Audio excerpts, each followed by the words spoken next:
The world is full of beautiful, profound, lyrical, inspiring, lovely, charming, beguiling stories. But tonight will not be.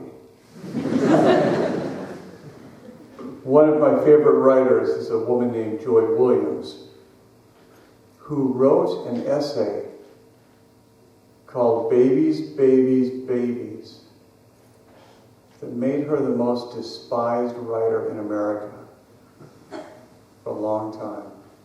She was more despised than Bret Ellis.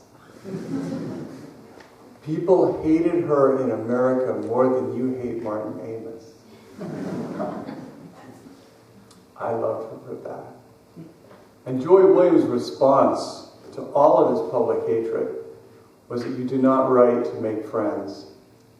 I love that. I love when you can say something enormous in one sentence. It's never going to be on a school guidance counselor poster, with a sunset. You don't write to make friends. But I still love it. And tonight, some of you are going to end up hating me. Swear to God. A couple years ago, I was at the Western Ireland Arts Festival in Galway. And in a big hall like this, and I started in to read, and a man stood up at the edge of the balcony. Are you there? And he said, "This is not literature." Not Irish, it's fine. I said, "This is pornography. You're a cultural imperious pornographer, and you're ruining literature." And he picked up all of his belongings in bin liners. And he stormed out. Let's not have that happen again. But I'm going to tell you things you don't want to know. Things you're not going to forget. Things you're going to have to talk about in order to assimilate them. The bar is going to hate me, first of all. A year ago, I was at a charity party. It was a charity party for a hospice for AIDS patients. And I was seated at a table of really wealthy people. And there was an oncologist, this cancer specialist at this table, my table. And he was very gregarious and very outgoing. And he was talking and telling what he thought were very funny stories about cancer. And he said he'd been on a plane the day before flying into Portland, and he had a glass of wine. And there was a woman sitting next to him on the plane, and she said she loved wine. She really would love to have a glass of wine. Typically, she would have a glass, she would have a bottle every night. She loved wine so much. She really was a connoisseur. But just recently, say in the last 8 weeks, every time she took a sip of wine, she felt this fantastic burning, this scorching, stabbing pain in the base of her throat. And it wasn't just wine, it was whiskey or beer or brandy, anything alcoholic. The first sip, she would feel this fantastic burning pain. So she had decided that God had decided that she shouldn't be drinking anymore. And that was okay. You can't argue with God. She wasn't going to drink wine, but boy, she really missed wine. She really wished that she could have a glass of wine with this doctor on this plane. And he waited just a beat. And he said, I'm a cancer specialist. I specialize in diagnosing and treating rare cancers. And what you've just described to me isn't God talking to you. He says what you just described is exactly what we call a canary indicator. It is an early, undeniable symptom that you have Hodgkin's lymphoma. Anytime you drink alcohol and the first taste of it makes a stabbing, burning pain in the base of your throat, you have probably Hodgkin's lymphoma. And because you said the onset was about, 6 or 8 weeks ago, he said as soon as this plane lands, you need to go and see your lawyer and you need to figure out how you're going to spend the next 6 weeks, because they're going to be the last 6 weeks of your life. And when this plane lands, you need to see your general practitioner. Here's my card. Please have him call me. Please have him examine you thoroughly. I pray to God I'm wrong. And he said after that, she was a lot less chatty.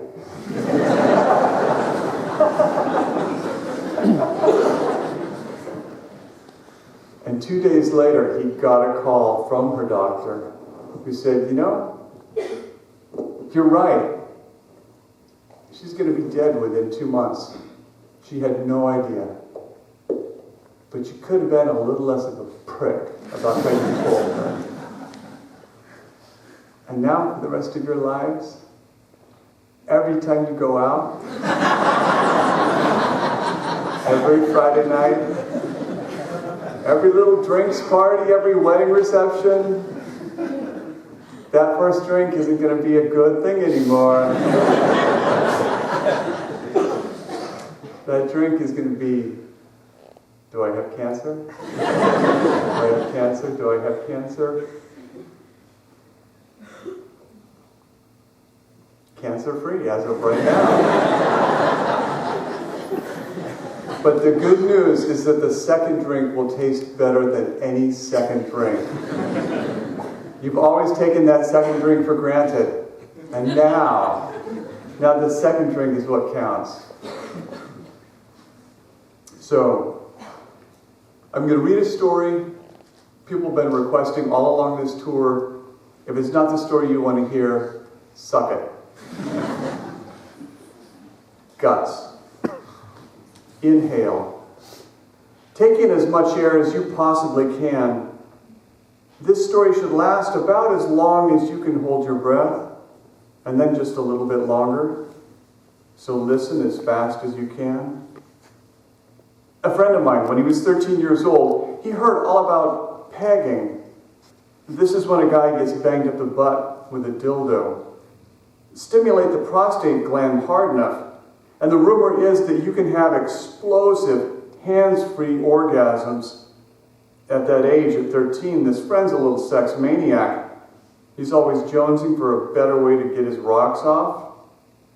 So he goes out to buy a carrot and some petroleum jelly to conduct a little private research.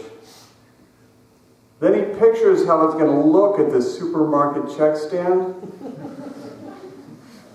That lonely carrot and the petroleum jelly rolling down the conveyor belt toward the grocery store cashier.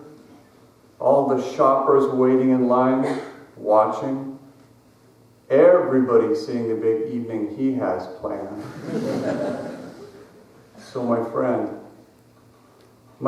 he goes and he buys milk and eggs and sugar and a carrot. All the ingredients for a carrot cake and Vaseline. Like he's going to go home and stick a carrot cake up his butt. At home, he whittles this carrot into a blunt little tool. He slathers it with the grease and he grinds his ass down on it. Then nothing, no orgasm, nothing happens except this hurts. Then this kid, his mom yells, "It's supper time!" She says to come downstairs right now. So he works the carrot out and he stashes this slippery, filthy thing in the dirty clothes underneath his bed. After dinner, he goes to find the carrot, but it's gone. All of his dirty clothes, while he was eating dinner, his mom grabbed them to do the laundry. No way could she not find this carrot. carefully shaped with a paring knife from her kitchen, still shiny with grease and stinky. This friend of mine, he waits months under a black cloud, waiting for his folks to confront him, and they never do. Ever. Even now that he's grown up, that invisible carrot hangs over every Christmas dinner, every birthday party, every Easter egg hunt with his kids, his parents' grandkids. That ghost carrot is hovering over all of them. That's something too awful to name.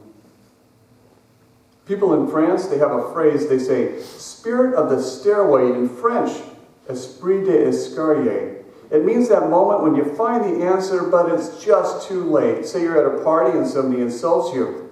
You have to say something. So under pressure with everybody watching you, you say something lame. But the moment you leave the party, as you start down the stairway, then magic. You come up with the perfect thing that you should have said, that perfect crippling put down.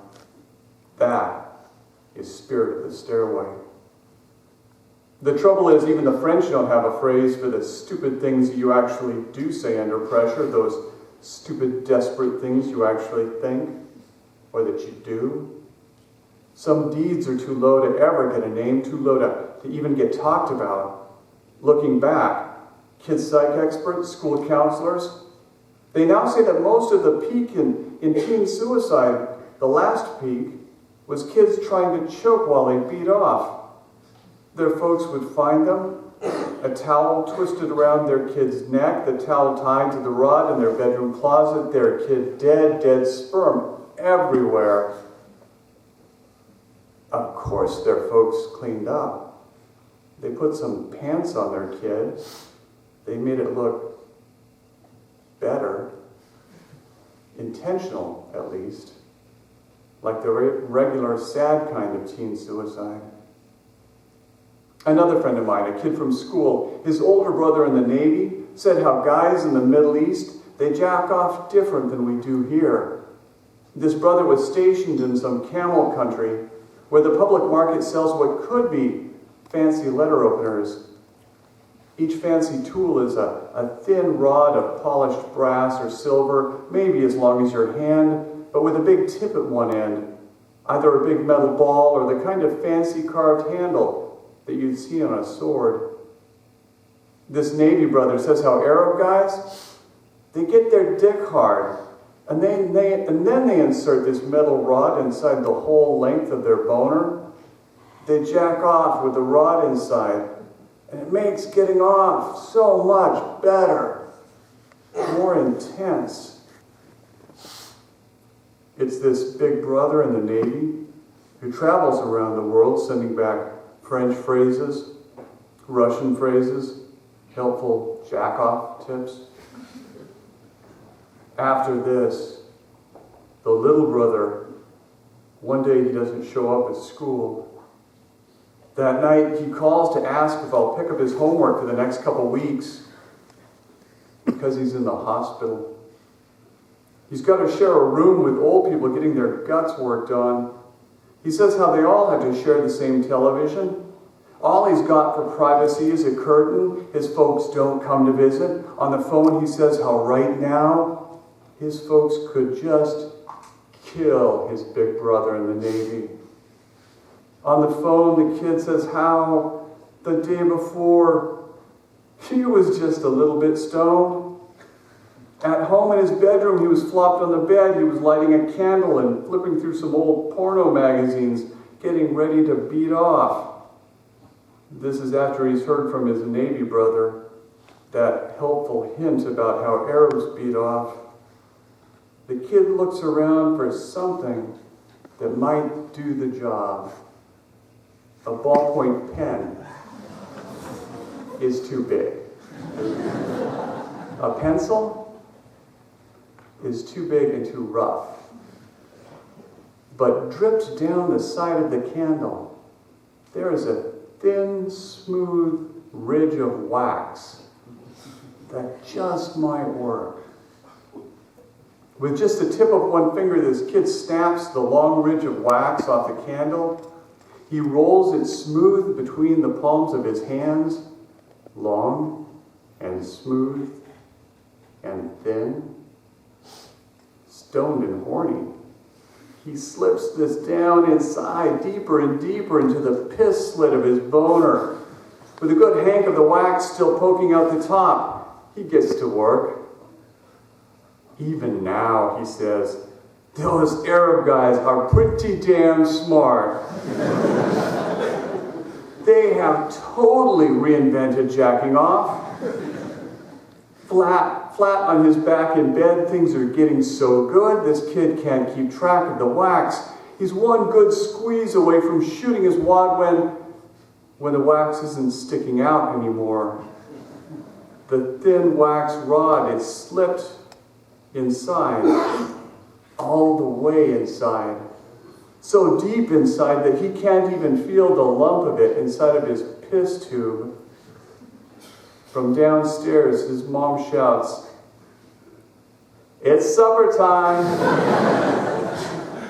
She says to come downstairs right now. This wax kid and the carrot kid, they are different people, but we all live pretty much the same life. It's after dinner when the kid's guts start to hurt. It's wax. So he figured that maybe it would just melt inside of him and he could just piss it out. But now his back hurts, his kidneys. He can't even stand straight. This kid talking on the phone from his hospital bed. In the background, you can hear bells ding, people screaming, game shows. The x-ray showed the truth. Something long and thin bent double inside of his bladder. This long, thin V inside of him, it's collecting all the minerals in his piss. It's getting bigger and more rough, coated with crystals of calcium. It's bumping around, ripping up the soft lining of his bladder, blocking his piss from getting out. His kidneys are backed up. What little that does leak out of his dick is red with blood. This kid and his folks, his whole family, them looking at the black x-ray with the doctors and the nurses standing there, and that big V of wax glowing bright white for everybody to see. He has to tell the truth. The way Arabs get off.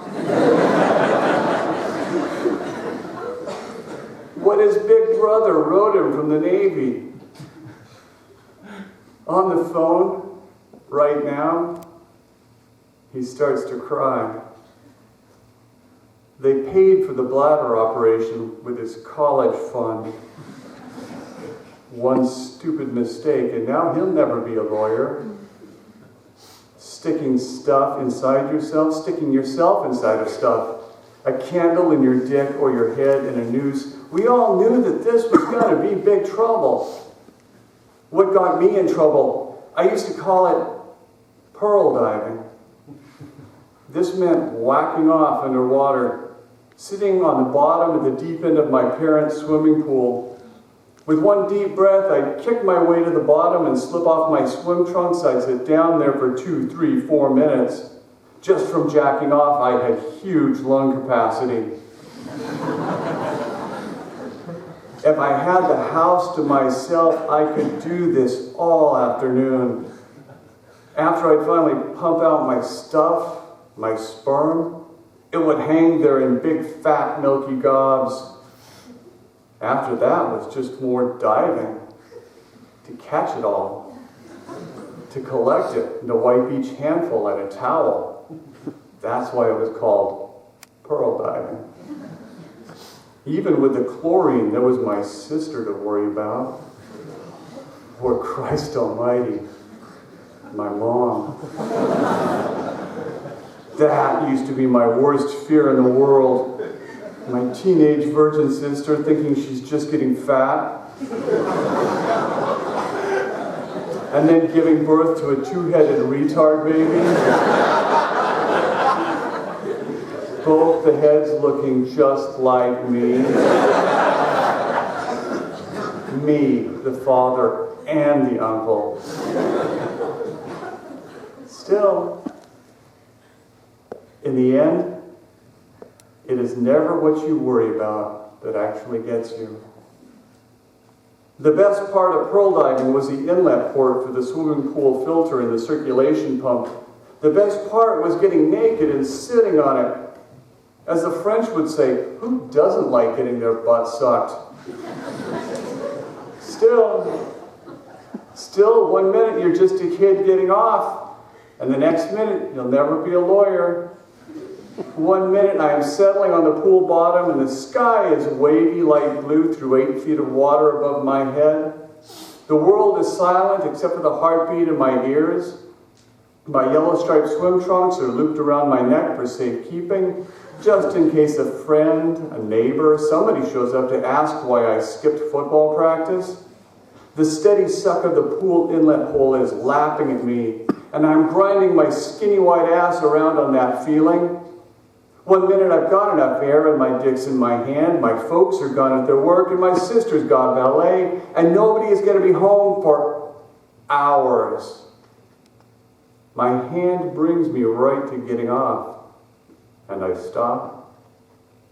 I swim up to catch another big breath. I dive down and settle on the bottom. I do this again and again. This must be why girls want to sit on your face. The suction is like taking a dump that never ends. My dick hard and getting my butt eaten out, I do not need air.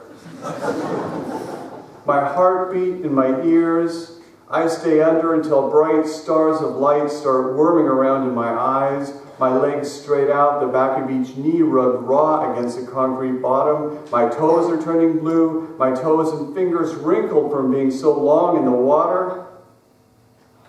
And then I let it happen. The big white gobs start spouting. The pearls. It's then I need some air. But when I go to kick off against the bottom, I can't. I can't get my feet underneath me. My ass is stuck. Emergency paramedics will tell you that every year about 150 people get stuck this way, sucked by a circulation pump. You get your long hair caught or your ass, and you are going to drown. Every year, tons of people do. Most of them in London. People just don't talk about it. Not even French people talk about everything. Getting one knee up, getting one foot tucked underneath me, I get to half standing when I feel the tug against my butt. Getting my other foot underneath me, I kick off against the bottom. I'm kicking free, not touching the concrete, but not getting to the air either. Still kicking water, thrashing with both arms. I'm maybe halfway to the surface, but not going any higher. The heartbeat inside my head is getting loud and fast. The bright sparks of light are crossing and crisscrossing my eyes. I turn and look back.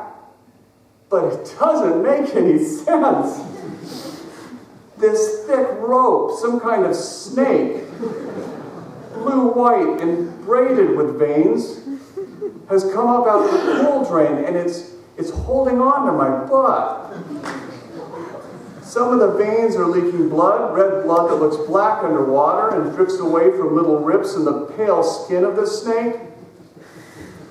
The blood trails away, disappearing in the water, and inside the snake's thin, blue-white skin, you can see lumps of some half-digested meal.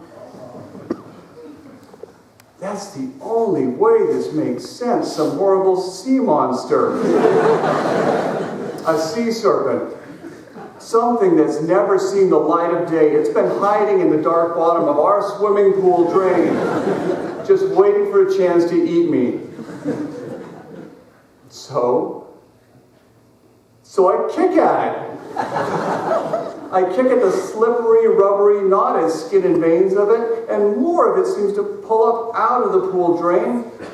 It's maybe as long as my leg now, but still holding tight around my butthole. With another kick, I'm an inch closer to getting another breath. Still feeling the snake tug at my ass, I'm an inch closer to my escape. Nodded deep inside the snake. You can see corn and peanuts. You can see a long, bright orange ball. It's that kind of horse pill vitamin my dad makes me take to help me put on weight, get a football scholarship with extra iron and omega-3 fatty acids. It's seeing that vitamin pill that saves my life. It's not a snake. It's my large intestine. My colon pulled out of me, what doctors would call prolapsed. It's my gut sucked into the drain. Paramedics will tell you that a swimming pool pump pulls 80 gallons of water every minute. That's about 400 pounds of pressure. The big problem is that we are all connected together inside. Your ass is just the far end of your mouth. If I let go, the pump keeps working, keeps unraveling my insides until it's got my tongue. Imagine taking a 400-pound shit. And you can see how this just might turn you inside out. What I can tell you is that your guts don't feel much pain. Not the way your skin feels pain. That stuff you're digesting. Doctors call it fecal matter. And higher up is chyme. Pockets of thin, runny mess studded with corn and peanuts and round green peas. That is all this soup of blood and corn, shit and sperm and peanuts floating all around me. Even with my guts unraveling out of my ass, me holding on to what's left, even then my first want is to somehow get my swimsuit back on.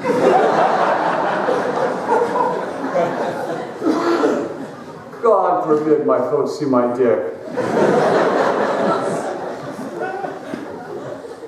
My one hand holding a fist around my ass, my other hand snags my yellow striped swim trunks and pulls them from around my neck. Still getting back into them is impossible. You want to feel your intestines? Go buy a pack of those lambskin condoms. Take one out and unroll it. Pack it with peanut butter. Smear it with petroleum jelly and hold it underwater. Then try to tear it. Try to pull it in half. It is just too tough and rubbery. It is so slimy you cannot hold on. A lambskin condom? That's just plain old intestine. Now maybe you can see what I'm up against. You let go for a second and you're gutted. You swim for the surface for a breath, and you're gutted. You don't swim, and you drown. This is a choice between being dead right now or a minute from right now. What my folks are going to find after their work is a big naked fetus curled in on itself, floating in the cloudy water of their backyard swimming pool, tethered to the bottom by a thick rope of veins and twisted guts. The opposite of a kid hanging himself to death while he jacks off. This is the baby that they brought home from the hospital 13 years ago. Here is the kid that they hoped would snag a football scholarship and get an MBA, who would care for them in their old age. Here are all of their hopes and dreams, floating here, naked and dead. All around him, big milky pearls of wasted sperm. It's either that. Either that or my folks will find me wrapped in a bloody towel, collapsed halfway between the pool and the kitchen telephone, the ragged torn scrap of my guts still hanging out one leg of my yellow-striped swim trunks. Something even the French won't talk about. That big brother in the Navy, he taught us one other good phrase. A Russian phrase. The way that we say, I need that like I need a hole in my head. Russian people, they say, I need that like I need tea in my asshole. Nie, eto nadocha zubiba nyatsa. Those stories you hear about how animals caught in a trap will chew off their leg. Well, any coyote will tell you that a couple bites beats the hell out of being dead. And even if you're Russian, someday you just might want to have those teeth. Otherwise, what you got to do is you have to twist around. You hook one elbow behind your knee and you pull that leg up into your face. You bite and snap at your own ass. You run out of air and you will chew through anything to get that next breath. This is not something you want to tell a girl on the first date. Not if you expect a kiss goodnight. If I told you how it tasted, you would never, ever again eat calamari.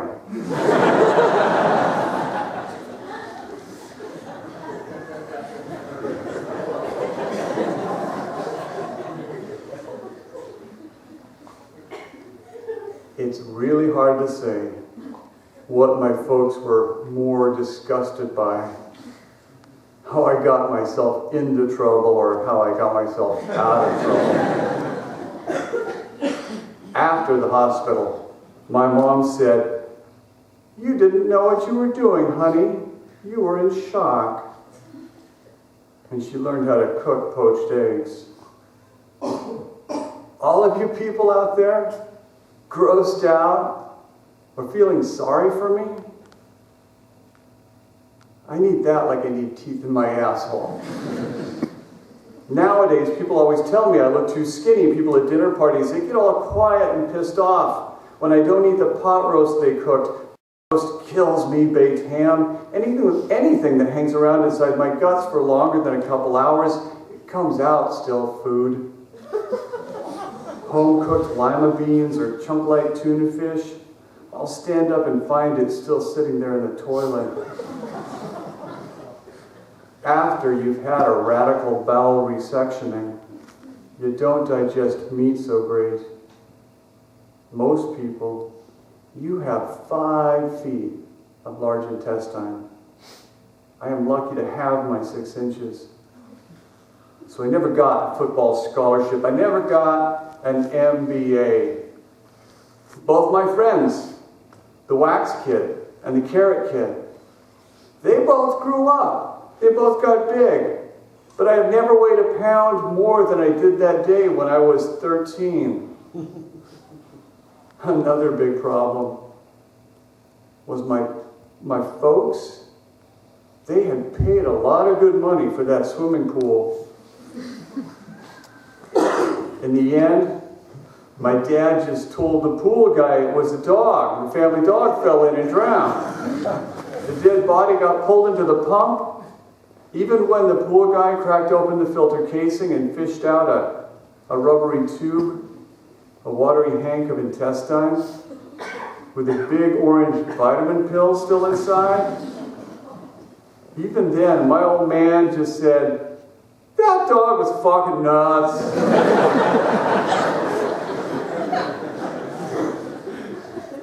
even from my upstairs bedroom window, you could hear my old man say, "We couldn't trust that dog alone for a second."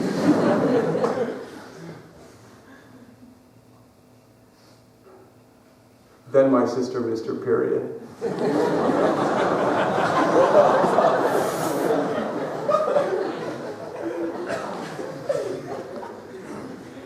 Even after they changed the pool water, after they sold the house, and we moved to California, after my sister's therapeutic abortion, even then my folks never mentioned this again. Ever. That is our family's invisible carrot.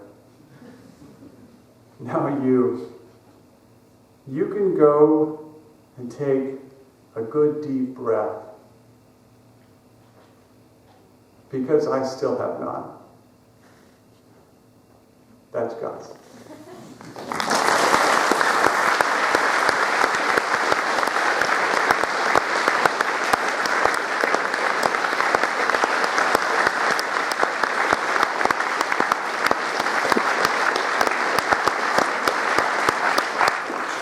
We're about to take our intermission, where you go to find out whether or not you have cancer. And I'm curious, just for the record, did we all make it through okay? We did? What? I started fainting. You did? Somebody fainted? Oh, I'm sorry about that. Go, have a drink. I'll see you in 20 minutes.